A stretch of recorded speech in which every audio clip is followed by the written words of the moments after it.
ఓహో కట్టుకున్న పచ్చ చీర బాగుందే చిలకమ్మ ముట్టుకుంటే కట్టు జారి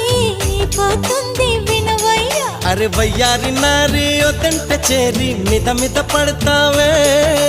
అల్లేసుకోరా గిల్లేసుకోరా ఆకువక్క నీకేరా కొంటె ఉప్పు సరి కొంగు సైక మరి ఈ అల్లరి హద్దులు దాటకే బుల్మా సత్యభామ సంగతంటమ్మా వేళ కాని వేళల్లోన పిలుపులేంటమ్మా